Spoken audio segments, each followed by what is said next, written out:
Donc ici, j'ai fait un petit... suite aux différentes discussions, on a vu qu'il y avait toute une série de propositions qui ont été effectuées. Ici, il y a une petite synthèse sur laquelle je vais passer très très rapidement. Alors, à la fin de l'événement, si vous vous êtes inscrit à l'e-forum, Reatis va travailler sur un dossier que vous pourrez télécharger pour trouver finalement toute une idée de bonnes pratiques pour réduire son impact environnemental, éventuellement avec différents case studies, les différents intervenants qu'on a écoutés ici, et dans la mesure du possible, chiffrer, toujours dans la mesure du possible. Au niveau de l'acheminement, il y a 2 points centraux, à savoir réduire le nombre de kilomètres et donc privilégier la production locale, et de l'autre côté, opter pour des modes d'acheminement décarbonés, à savoir le bateau, même fluvial quand c'est possible, ça revient un peu, le train forcément, dont on entend peu parler. Et puis, si on veut de manière générale diminuer l'impact d'un mode de transport, c'est d'augmenter le taux de remplissage. Un moyen de transport qui voyage à moitié rempli va consommer quasiment autant que s'il voyage de manière remplie, mais va transporter du coup beaucoup moins de colis. Sur la question du dernier kilomètre, sur la question des retours, la question va être de limiter les retours. Donc ça, c'est ce que l'on a vu notamment avec Christelle, comment limiter les retours, communiquer clairement sur la taille des produits, les caractéristiques des produits pour éviter finalement le double achat, ne pas systématiser le retour gratuit. Ça aussi, c'est souvent des pratiques qui sont aussi commerciales mises fort en avant, mais qui vont inciter les gens finalement à commander sans se soucier du besoin ou non du produit, et donc avoir un taux de retour beaucoup plus élevé. Au niveau du stockage, on a vu la maximisation du volume, à savoir comment maximiser, finalement augmenter le nombre de produits stockés dans un espace donné. Maximiser les flux, finalement faire en sorte que les produits viennent et repartent toujours pour un espace donné. Donc l'idée là va être d'augmenter le nombre de colis traités par an, et puis de réfléchir sur tous les aspects qui tournent autour de l'espace de stockage ou l'espace de travail en décarbonant les déplacements domicile-travail. Alors ça peut être à travers l'éco-conduite, les véhicules électriques, à savoir l'isolation ou le chauffage intelligent, à savoir l'utilisation d'énergie renouvelable, ou en réduisant la consommation électrique. Ce qui est important, c'est vraiment d'avoir une vue d'ensemble de son activité pour cerner finalement les actions qui sont les plus déterminantes. Au niveau de l'emballage, la question c'est de limiter le nombre d'emballages et de limiter l'impact par emballage. Comment est-ce qu'on limite le nombre d'emballages? On va limiter le nombre d'emballages, essayer de regrouper différents colis dans un même emballage plutôt que d'envoyer 3 colis 3 jours différents. Une possibilité qu'il existe aussi, c'est de négocier des emballages propres à la livraison e-commerce. L'objet d'un emballage traditionnel, généralement, ça va être d'être beau et d'être présentable dans un magasin physique. En e-commerce, la fonction de l'emballage va être fondamentalement différente, à savoir qu'il va s'agir de protéger le produit à l'intérieur en priorité.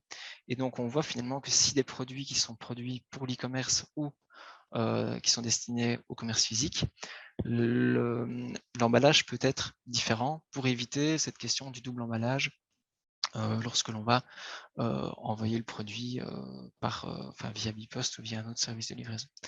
La possibilité de consigner ces emballages et de les réutiliser avec les limites qu'on a également évoquées en termes de reverse logistique.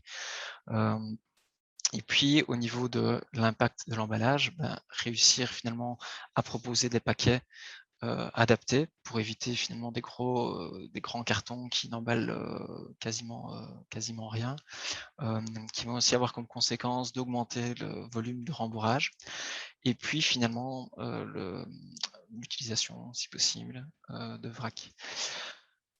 Le dernier axe de cette première partie, l'axe du numérique. Alors le numérique, c'est un vaste sujet.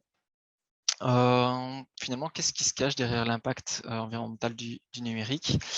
Loïc, est-ce que vous avez une idée de l'impact environnemental du numérique au niveau mondial?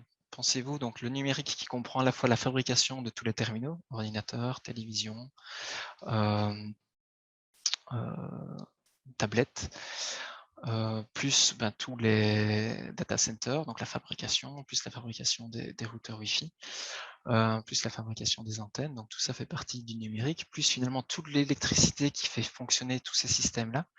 Est-ce que vous avez une idée de l'impact que ça représente aujourd'hui?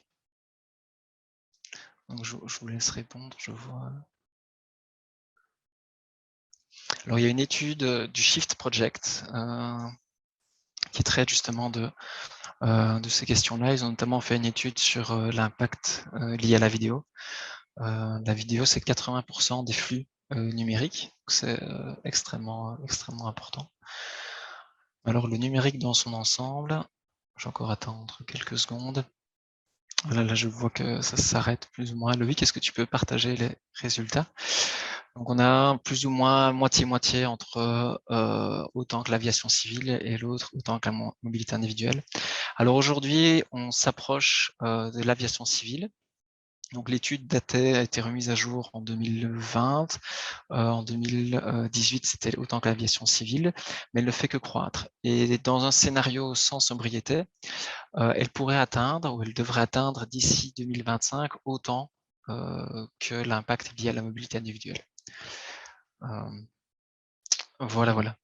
Alors, au niveau de l'impact du numérique, qu'est-ce qui se cache finalement là derrière? Au niveau de l'e-commerce, on va retrouver les terminaux au sein de votre bureau, donc un ordinateur, un smartphone, multiplié potentiellement par le nombre d'employés. Quand vous allez concevoir votre site web, vous allez l'héberger sur un serveur, sur des data centers qui vont consommer l'électricité, qui ont dû être produits. Donc il va y avoir également un échange de flux de données entre votre ordinateur et ce serveur. Et puis finalement, tous vos clients, tous les e-commerçants qui vont être dans leur processus d'achat vont passer du temps sur leur site. Parallèlement à ça, ils vont avoir un routeur qui va fonctionner 24 heures sur 24, 7 jours sur 7, qui va consommer de l'électricité aussi. Pour surfer sur un site e-commerce, il faut un ordinateur.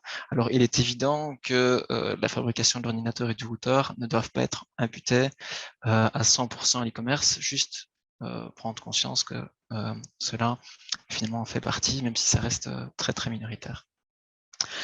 Toutes ces installations, finalement, les ordinateurs dans votre bureau, les data centers, les routeurs, les ordinateurs ou les smartphones vont consommer de l'électricité. Pour produire cette électricité, forcément, il a fallu, toute la production de cette électricité a émise du CO2.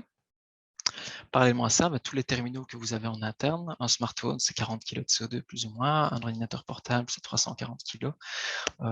Et plus le smartphone grandit, et plus il a des technologies, et plus ses émissions vont augmenter.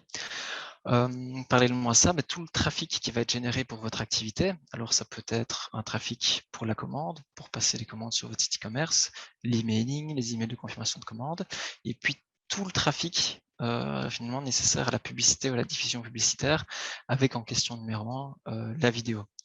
Comme je l'ai dit, la vidéo c'est 80% des impacts, et donc là il y a réellement un enjeu en termes de trafic web de limiter l'utilisation de la vidéo, surtout qu'on va vers des vidéos de plus en plus de qualité de plus en plus élevée qui nécessitent de plus en plus de données. Et donc tout cela va pouvoir être mesuré en fait à travers différents indicateurs, principalement le nombre de kilowattheures multiplié par le CO2 équivalent par kilowattheure.